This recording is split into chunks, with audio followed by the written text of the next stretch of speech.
جن کے پاؤں کے نیچے آ کر، جن کے پاؤں کے نیچے آ کر کنکر بھی ہو جاتے ہیں گوہر، کنکر بھی ہو جاتے ہیں گوہر، شاہوں سے بڑھے کر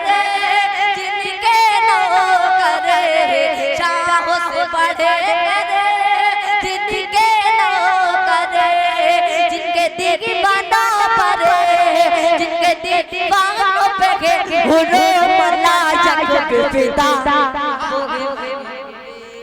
وہ ہے بے خدا۔ ماں سے بڑھ کر کوئی اور نام کیا ہوگا؟ ارے اس نام کا ہم سے احترام کیا ہوگا؟ ماں سے بڑھ کر کوئی اور نام کیا ہوگا؟ اس نام کا ہم سے احترام کیا ہوگا؟ اور جن کے قدموں کے نیچے جنت ہے اس کے سر کا مقام کیا ہے؟ جس کے قدموں کے نیچے جنت ہے اس کے سر کا مقام کیا ہوگا؟ حضرات سامعین، بہت ہی اچھے انداز میں حضرت حافظ عبدالعلیم قارائی جی آپ سے رخصت ہوئے۔ آئیے دوستو، اب میں خطابت کے میدان میں چلوں اور خطابت کا ایک بہترین شہنشاہ جو آپ کی فہرست میں آپ کے بینر اور اپنے اشتہار کے ذریعے سے ان کا نام آپ نے چھان لیا تھا، وہ نام میرے دوستوں کوئی اور نہیں بلکہ حضرت مولانا شاہ عالم صاحب قاسمی دامت برکاتہ ملالیہ کا ہے۔ میں بڑے ہی ادب اور احترام کے ساتھ حضرت والا کا استقبال کر رہا ہوں ان 4 مصروں میں کہ اللہ کے رسول کو جو مانتا نہیں کہہ دیجئے سبحان اللہ۔ تھوڑا سا بیداری دکھائیں۔ ہاں ماشاءاللہ، جب تک حضرت اٹھیں گے جب تک بیدار ہو جائیے آپ، کیونکہ ابھی سننا ہے حضرت کو، تھوڑی دیر آپ سنیں گے کہ اللہ کے رسول کو جو مانتا نہیں وہ شخص بے وقوف ہے، کچھ جانتا نہیں، اور تم حال اس کا دیکھنا محشر کے روز جب آقا کہیں گے میں اسے پہچانتا نہیں۔ تم حال اس کا دیکھنا محشر کے روز جب آقا کہیں گے میں اسے پہچانتا نہیں۔ محبت کے ساتھ استقبال کریں حضرت مولانا شاہ عالم صاحب دامت برکاتہ۔ السلام علیکم۔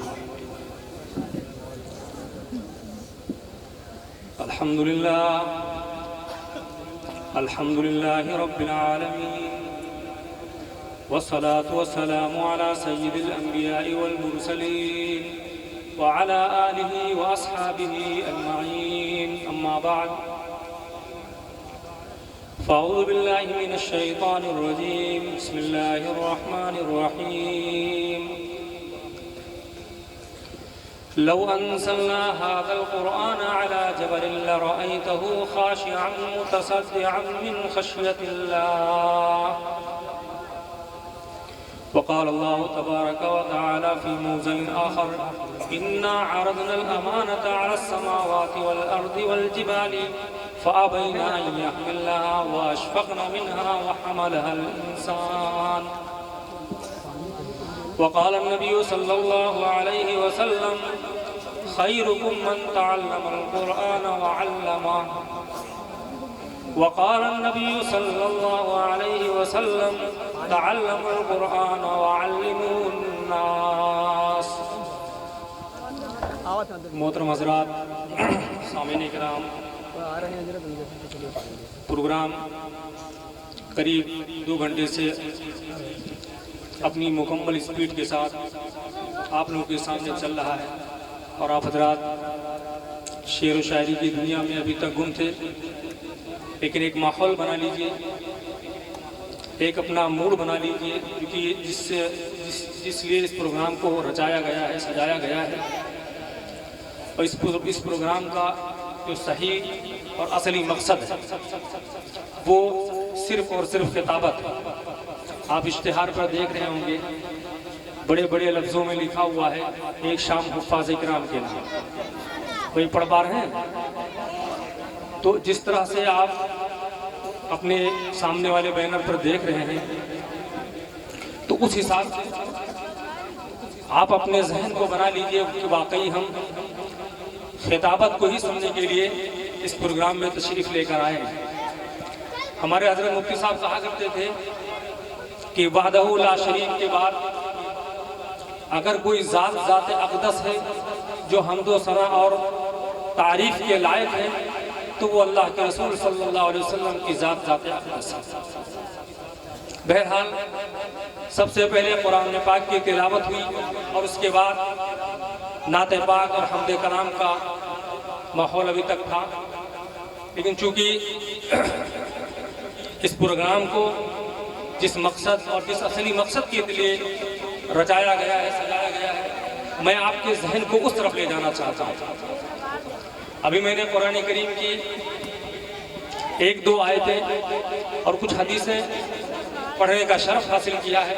سب سے پہلے میں قرآن کریم کی ان آیتوں کا ترجمہ بتلاؤں گا اور اس کے بعد اس کا صحیح مطلب اور صحیح مفہوم بتلاؤں گا۔ جیسا کہ ابھی میں نے سب سے پہلے جو قرآن کریم کی آیت کریمہ تلاوت کی، اللہ رب العزت نے فرمایا لو انزلنا هذا القرآن على جبل لرأيته خاشعا متصدعا من خشية الله، کہ اگر اس قرآن کو پہاڑ پر نازل کر دیا جاتا تو وہ اللہ کے خوف سے پھٹ جاتے۔ معلوم یہ ہوا یہ قرآن کی عظمت ہے، قرآن کا بوجھ صرف اور صرف انسانوں نے اٹھایا۔ ایک دوسری جگہ پر اللہ رب العزت نے ارشاد فرمایا اِنَّا عَرَضْنَا الْأَمَانَةَ عَلَى السَّمَاوَاتِ وَالْأَرْضِ وَالْجِبَالِ، کہ میں نے آسمانوں کے سپرد کرنا چاہا، میں نے اپنی اس امانت کو آسمانوں کے سپرد کرنا چاہا، زمینوں کو سپرد کرنا چاہا، پہاڑوں کے سپرد کرنا چاہا، لیکن سب نے انکار کیا۔ لیکن انسان، چونکہ انسان بہت بڑا ظالم اور جاہل ہے، اس لیے انسان نے اس بوجھ کو اٹھایا۔ میرے بھائیوں، آپ نے ایک واقعہ کئی بار سنا ہوگا، حضرت موسیٰ علیہ السلام۔ حضرت موسیٰ علیہ السلام نے ایک بات کہی تھی اللہ سے کہ مجھے اللہ آپ کا دیدار کرنا، مجھے آپ کو دیکھنا ہے۔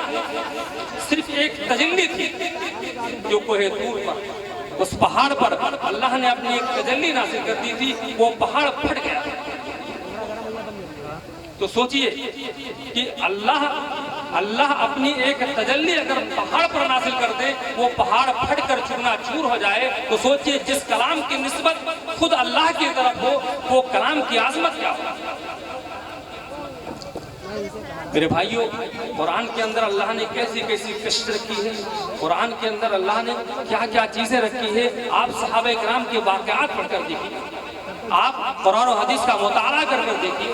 ایک صحابی ہیں حضرت عثمان بن مسعود رضی اللہ عنہ، حضرت عثمان بن مسعود رضی اللہ عنہ، وہ فرماتے ہیں کہ میں نے لوگوں کے کہنے سننے سے میں نے اسلام تو قبول کر لیا تھا، لیکن صحیح طور پر اسلام میرے دل و دماغ میں اور میرے دل میں راسخ نہیں ہوا۔ لیکن جب قرآن کریم کی یہ آیت ان کے سامنے اللہ کے رسول صلی اللہ علیہ وسلم پر نازل ہوئی اور اللہ کے رسول صلی اللہ علیہ وسلم نے تلاوت فرمائی، انہوں نے اس آیت کو سن کر اسلام وہ کہہ رہے ہیں کہ اسلام میرے دل و دماغ میں بالکل راسخ ہو۔ اب وہ آیت کون سی تھی؟ حضرت عبداللہ بن مسعود رضی اللہ تعالیٰ عنہ کی ایک دوسری حدیث ہے، وہ فرماتے ہیں کہ سورہ نحل کے سب سے جامع اگر کوئی آیت ہے تو وہ یہی ہے۔ حضرت عبداللہ بن عزیز کے بارے میں آتا ہے کہ انہوں نے ہی ہر خطبے میں لازم کر دیا تھا اس آیت کو پڑھنے کے لیے، تاکہ ہر ایک چھوٹے بڑے مسلم کو، پڑھے لکھے ان پڑھ جتنے بھی ہیں، سب کو یہ آیت معلوم ہو۔ لیکن میرے بھائیوں، آج ہمارے بھائی یہاں کتنے بھائی موجود ہیں، کوئی نہیں بتلا سکتا اس آیت کا مفہوم کیا ہے۔ وہ آیت کون سی؟ حضرت عثمان بن مسعود رضی اللہ تعالیٰ فرماتے ہیں کہ وہ آیت جو اللہ کے نبی صلی اللہ علیہ وسلم نے تلاوت فرمائی تھی، وہ آیت یہ تھی ان اللہ یأمر بالعدل والإحسان وإیتاء ذی القربى وینہی عن الفحشاء والمنکر والبغی یعظکم لعلکم تذکرون۔ بھائی آپ خطبے میں سنتے ہیں کہ نہیں سنتے؟ ہر خطبے میں سنتے ہیں، ہر جمعے میں سنتے ہیں، کوئی خطبہ آپ نے نہیں سنا ہوگا جس میں یہ آیت نہ ہو، ہر جمعے میں۔ میرے بھائیوں، تو یہ تھی قرآن کریم کی کشش جو صحابہ کرام کے سامنے جب تلاوت کی جاتی تھی، صحابہ کرام کے سامنے جب قرآن اللہ کے نبی صلی اللہ علیہ وسلم تلاوت فرماتے تھے، میرے بھائیوں ان کے دل و دماغ میں بالکل دھیرے دھیرے کر کے پیوست ہوتا جاتا تھا۔ لیکن آج ہم قرآن سے دور ہیں، ہم قرآن کی عظمت سے ناواقف ہیں، قرآن کی اہمیت کو ہم نہیں جانتے، قرآن کی وقات کو ہم نہیں سمجھتے۔ میرے بھائیوں، جب ہم قرآن کو نہیں سمجھیں گے، ہماری آل و اولاد کیسے سمجھے گی؟ ہماری نسلیں کیسے سمجھے گی؟ ایک حدیث ہے جس کے راوی ہے عبداللہ بن مسعود رضی اللہ تعالیٰ عنہ، وہ فرماتے ہیں لعن اللہ الواشمات والمستوشمات والمتنمسات والمتفلجات للحسن المغیرات خلق اللہ تعالی۔ اس حدیث کا ترجمہ ہے حضرت عبداللہ بن مسعود رضی اللہ تعالیٰ عنہ نے فرمایا کہ اللہ رب العزت نے لعنت فرمائی ہے گودنے والیوں کی، گودوانے والیوں پر، یعنی جو جسم پر ٹیٹو وغیرہ نہیں بنواتے ہیں وہ لکھواتے ہیں، ان پر اللہ نے لعنت فرمائی ہے۔ لعن اللہ الواشمات والمستوشمات، گودنے والیوں پر اور گودوانے والیوں پر، سب پر اللہ کے رسول صلی اللہ علیہ وسلم نے لعنت فرمائی ہے۔ اور آگے حدیث پاک میں ایک ہے والمتنمسات، اور اپنے پاؤں کے بال اکھاڑنے والوں پر اور اکھڑوانے والوں پر، سب پر اللہ کے رسول صلی اللہ علیہ وسلم نے لعنت فرمائی ہے۔ وہ ہوتا نہیں بیوٹی پارلر وغیرہ میں جہاں پہ بال والوں کو اکھڑواتے ہیں، حدیث پاک کے اندر ہے والمتنمسات، کہ وہ لوگ جو اپنے بالوں کو اکھڑواتے ہیں، اب وہ عورتیں وہ مرد جو بھی ہوں، بالوں کو اکھڑوانے والے اور اکھاڑنے والے، سب پر اللہ کے رسول صلی اللہ علیہ وسلم نے لعنت فرمائی۔ حدیث پاک میں آگے آتا ہے والمتفلجات للحسن، والمتفلجات للحسن، جو حسن کے لیے، خوبصورتی کے لیے اپنے دانتوں کو گھسواتے ہیں۔ بھائی بہت لوگ کے دانت آگے پیچھے ہوتے نہیں، تھوڑا سا ٹیڑھے میڑھے ہوتے ہیں، تھوڑا سا آگے پیچھے ہوتے ہیں، اس کو صحیح کرواتے ہیں گھسوا، ان پر اللہ کے رسول صلی اللہ علیہ وسلم نے لعنت فرمائی۔ کیوں لعنت فرمائی ہے؟ کیوں لعنت فرمائی ہے؟ حدیث پاک میں ہے، آگے اللہ کے رسول صلی اللہ علیہ وسلم فرماتے ہیں المغیرات خلق اللہ تعالی۔ کیونکہ انہوں نے اللہ کی تخلیق میں، اللہ کی تخلیق میں تبدیلی کرنے کی کوشش کی، اللہ کی بنائی ہوئی چیز میں اپنی کاریگری کرنے کی کوشش کی، اللہ کی تخلیق کو بدلنے کی کوشش کی، صرف اور صرف اس لیے۔ میرے بھائیو، یہ مکمل حدیث ہے۔ حضرت عبداللہ بن مسعود رضی اللہ تعالیٰ عنہ کی حدیث، جب ایک عورت کو قبیلے بنو اسد کی ایک عورت کے پاس یہ حدیث سے پہنچتی ہے، قبیلے بنو اسد کی عورت، قبیلے بنو اسد کی وہ عورت حضرت عبداللہ بن مسعود کے پاس آتی ہے اور کہتی ہے کہ عبداللہ بن مسعود، مجھے معلوم ہوا ہے، میں نے سنا ہے کہ تم نے فلاں اور ایسی عورتوں پر لعنت کی ہے۔ حضرت عبداللہ بن مسعود رضی اللہ تعالیٰ عنہ نے فرمایا کیوں نہ کرو، جن کو اللہ کے رسول صلی اللہ علیہ وسلم نے ملعون قرار دیا ہو ان پر میں لعنت کیوں نہ کروں، اور جبکہ قرآن کریم میں بھی موجود ہے۔ ایک بات کہہ دی حضرت عبداللہ بن مسعود رضی اللہ تعالیٰ عنہ نے کہ وہ قرآن کریم میں بھی موجود ہے۔ فوراً وہ عورت چڑھ کر بولی اور اس نے کہا کہ عبداللہ بن مسعود، میں نے قرآن کو 2 تختیوں پر پڑھ لیا، میں نے قرآن کو اپنی 2 تختیوں پر پڑھ لیا، یعنی اتنی مضبوطی کے ساتھ اور اتنے پکے انتظام کے ساتھ، ہر اعتبار سے قرآن کو پڑھ کر سمجھ کر ہر اعتبار سے میں نے قرآن کو پڑھ لیا، لیکن مجھے قرآن میں ایسی کوئی بات کبھی نہیں ملی جو تم بتلا رہے ہو۔ لعن اللہ الواشمات والمستوشمات والمتنمسات والمتفلجات للحسن المغیرات خلق اللہ تعالی، مجھے کہیں نہیں ملا۔ حضرت عبداللہ بن مسعود رضی اللہ تعالیٰ عنہ نے بڑے پیار سے جواب دیا۔ کیا جواب دیا؟